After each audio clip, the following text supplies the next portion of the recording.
Welcome back to the Breakfast Show, the Ben Breakfast Show on Sky Channel 175. Well, they say everybody can be a creator, anybody can be an actor, anybody can be a lawyer, but to actually do the thing, it takes passion, creativity to actually produce a masterpiece. And this is why joining me now is Lawrence Johnson, Creative Director of Sounds of New Wine. Good morning. Good morning, man. Yeah, how are you doing this morning? Really good, man. Really good. What did you have, tea or coffee? I had coffee this morning, actually. Yeah. 10 sugars, 2 sugars? No, just the one, man. Just the one. I'm supposed to have none. I'll tell you what. But now I've got one. I'll tell you what, with me, when I'm with the English, I go for half a sugar. When I meet my African brothers, I go for 15. Yeah, I just throw it in. Keep it real, man. Keep it real, yeah. I mean, tell us, so firstly, who is Lawrence Johnson in the film industry? Well, my thing is really music. That's what I do. I've been doing this for about 40 years. Yeah, no, I look like 30, but I'm actually a bit older than 30. But I've been doing this for 40 years. So I started off with a choir called the London Community Gospel Choir. I was co-founder of that choir. And then went on to start a group called New Colours, which is kind of an R&B gospel group that was signed to Universal.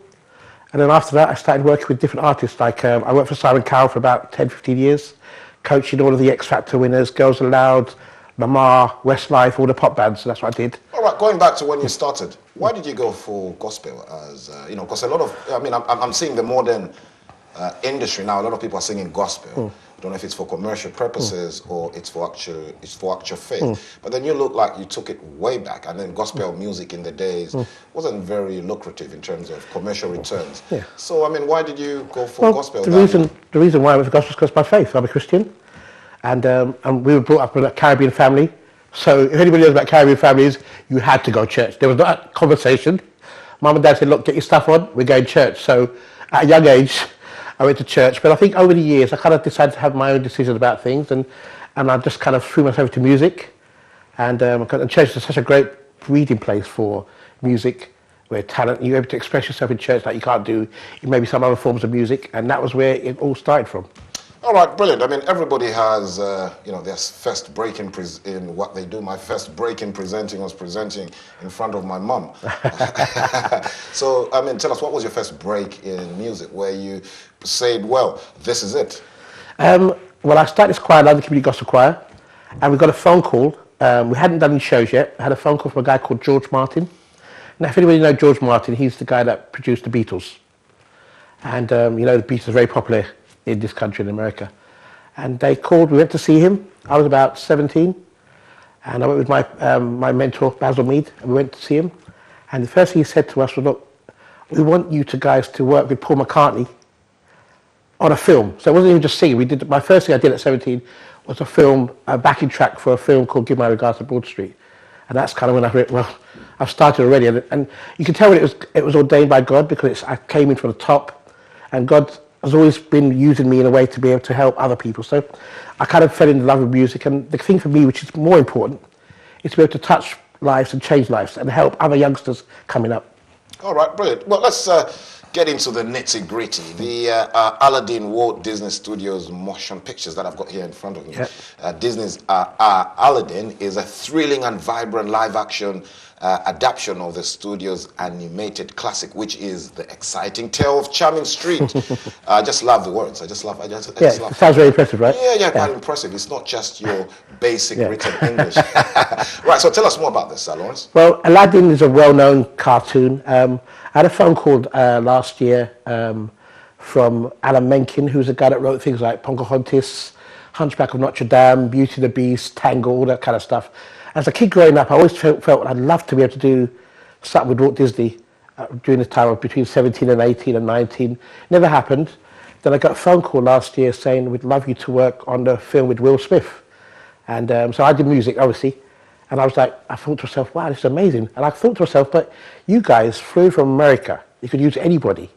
And yet you called us. And one of the things I've realized that when it's destined for you to happen, it'll happen. So we ended up doing 3 songs on their latest film. All right, and it talks here about this film is produced by Dan Lin PGA. Tell us about these producers. Why did you go for them?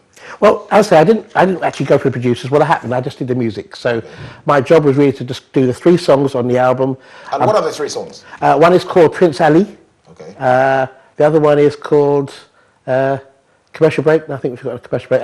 I forgot the other two names, but one was Prince Ali and Arabian Nights was the second one. You sound very confident. Could you sing us a line of one of the songs? No, I can't really. No, actually, you can't really. no, but a long time. But the thing about this thing, which is really good, was it was nice bringing some of my team. We all went in the studio, recorded, and we're so happy because it's a good team. Sounds of New Wine is a really energetic and vibrant team, so it's a good place for us to kind of come and get involved in. Okay. Any challenges when doing those songs? Any? Yeah, you have challenges because obviously the What director. what were those challenges? Well, the director comes in and has a very set concept about things, and sometimes the director maybe not musical enough to understand. So you get to work with it. But I've been doing this for a long time, so I know I love the challenge. I love working with people, so I make sure that I make it as easy as possible. At the same time, I want to make sure we represent what we're about. All right, brilliant. And obviously, there is always a target audience in this industry. Yes. So who are you trying to target here? Who are the main characters or people that you'd want to absorb and consume this? Well, the thing for me is, which is really important, and it's a vehicle for gospel music. The thing I love about it is you'll see a lot of gospel singers singing now. The guys who back Sam Smith, gospel people. Most of the artists that you see out there, mainstream artists, are gospel singers who are backing. And so for me, this was a good idea because I brought gospel singers in on this project to show the talent we have here in churches, and that's what I wanted to process. And I think the thing about Sounds of New Wine is so much an important part of showing the talent. We've been, as a unit, we've been together for about 11 years. And now you'll see groups like ourselves, you'll see groups like Kingdom Choir, who sang recently for the Queen's, for the royal wedding recently. So gospel is coming forward in a positive light. What do you think is coming positive now, gospel? I mean, is it because of commercial purposes? Sorry, I mean, I have to just ask the question. Yeah. Is it because now there's YouTube, there's WhatsApp, there's Facebook, so I can sell myself, I want that little piece of change? Are people actually singing gospel for faith? Because I can tell, I can feel the spirit talking that definitely you're for the purpose. But why are people getting into gospel music? Well, even artists that are big are stopping singing R&B to get into gospel. Why? Tell us more. I think the thing about gospel music is it's a real form of music. Most of those artists like your Sam Cooks, Aretha Franklin, all those big artists that used to do, they started in church first.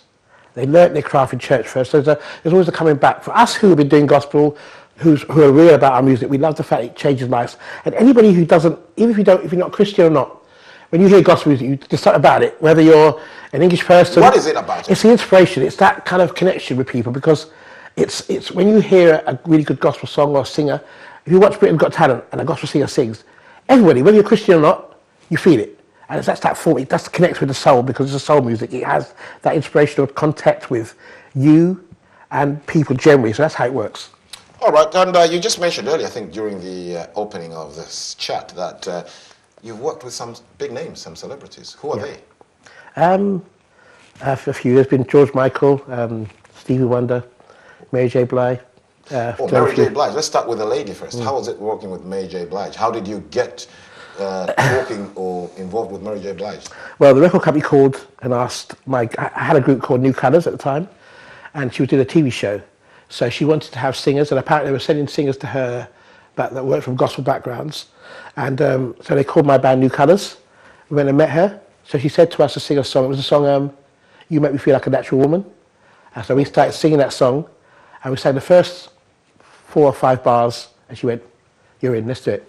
So, I mean, Mary J. Blige, that's everybody's dream. I mean, and sometimes, you're sat at home, and that phone call comes. I mean, it's happened to me where I'm sat at home, and I'm having a boring day. I'm broke. Then my phone rings. I say, "Who's calling me?"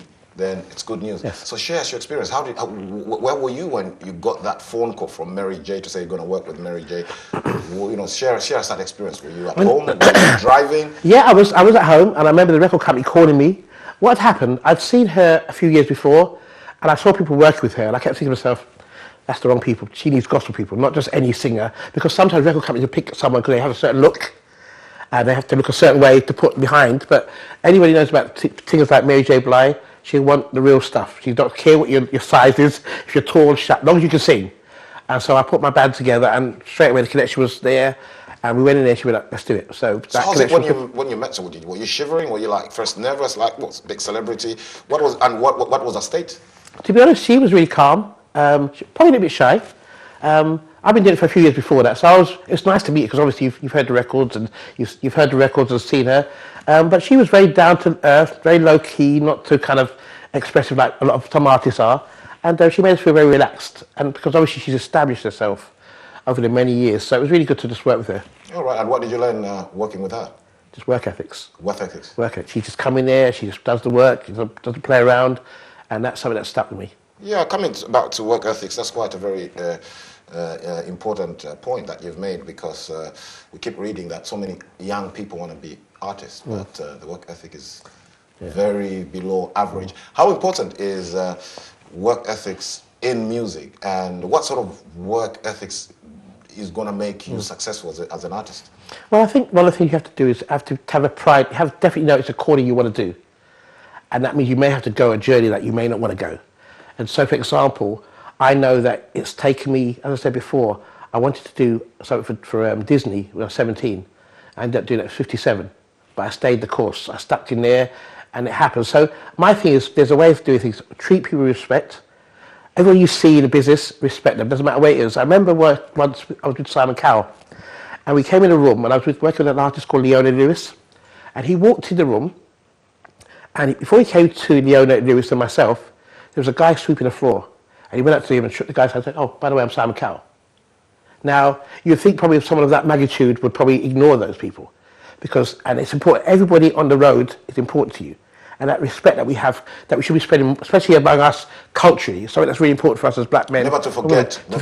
Forget our culture and respect. But there are people that, forget people. I mean, I'm talking from experience. Yeah, I've had friends, when we come from the Caribbean or Africa, you keep somebody in your house, they're stranded, then tomorrow they make it, and you meet them at a party and you say hello, and they just shake their head. I mean, what do you think makes people behave like that? I don't know. I think sometimes, I still believe that the way I was brought up, my ethics of my family brought up, my faith, and also how my family brought me up, it's really important to maintain that no matter what happens.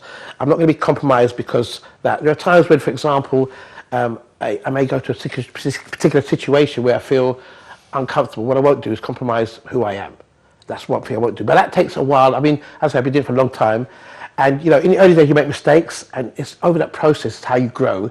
And hang around people that have done it, who've shared their experience with them. Because I think one of the things I feel that people like yourselves or who've been doing it for a while is the young ones listen to us. We got some advice. We don't want you to fall the same way we do. I've always said to members of my team, don't make the same mistakes I did. Because I fell down, you don't have to fall down, you can go around it. So I want to share those experiences so that we can see our music grow. I'm not concerned about whether Lawrence grows, but I want my team to grow. I want my people around me to grow. That's what it's about for me. All right, good. And obviously you've mentioned that you made a few mistakes, which is normal. But then there is trend of young people nowadays where you've said so long you know your calling, this is where I'm going. Yeah. But you find that sometimes you want to be a music artist, you want to be a TV presenter, radio presenter, and then this is where you're going. But then you need to feed the pocket, you need to pay the bills. So people sometimes feel, why should I go stand behind McDonald's? Or in case I see Uche, I'll just hide in McDonald's. I mean, what would you advise young people, especially that, I just go for it, work for, become a cleaner, become McDonald's, so long you know the calling? I think you have to be practical. I think one of the things is, for those people who want to get into the business, still work. Because it's about people. When I used to work engineering when I first started at 17, I was working in engineering. I was really I was a terrible engineer. I mean, if anybody knows me, I'm used to household chores and stuff, but I learned a lot about people. I watched people work. I saw the ethics of work. So by the time I got into what I wanted to do, which is music, I learned a lot of things about myself. And I think sometimes life experiences can help you a lot. So I say to my young people, please watch from the older ones, learn, but also older ones, listen to young ones, because you also want to stay relevant to what's going on now. Because that's the problem. Sometimes we go back and go, back in the day it used to be like this, and what's happening now? We're not back in the day, we're here now. So what life experiences taught you? You just mentioned life experiences taught you. So mention some of the life experiences that taught you and made you strong and, ended up meeting the likes of Stevie Wonder. Well, the experience I learned was to always remember people, as I mentioned before. And also, during the process of stuff, you make mistakes. Like, for example, you may have made a business decision that was based on someone telling you, try this. You went there and you fell over. I always say to people that any success I've been given is because God's given it to me. But I also realised that during that process, there were mistakes I made because I didn't know where I was going. And so the plan is that it's maybe a better person. You can only be a good person if you understand when you make mistakes. And also, one of the things I do, which is really important, when you make mistakes, apologise. I Definitely, and I will apologize if I've made a mistake. Yeah, man. I haven't made a mistake. Not yet, no, you're cool. All right, okay. Well, we're going to wrap up now, of course. Just finally, your final words, regarding this project and how people can reach you or check your website or your social media handles. Yeah, well, you can get my group, which is Sounds of New Wine, on Sounds of New Wine on any social platform. We've got an album out called The Siege Is Over, and it's an amazing album. It's based on inspirational, so the songs are really strong. About 5 years ago, we lost our senior pastor, and then we lost the second pastor last year. So as a church, it really knocked us. But this album is based on our story, our autobiography, and it's called The Siege Is Over. All right, okay. Well, Lawrence, thank you so much for joining us. And we here at the Breakfast Show, the Breakfast Crew, we wish you the best in Thanks, your, man. And you guys did a good job, by the way, man. Did a great job, man. Fantastic. Top Thank man. you. Top man. Cheers. Thank you. Well, of course, that was Lawrence Johnson, very inspiring for Breakfast Show. Well, we'll take a quick break, and when we come back, we'll take our next guest. Stay where you are.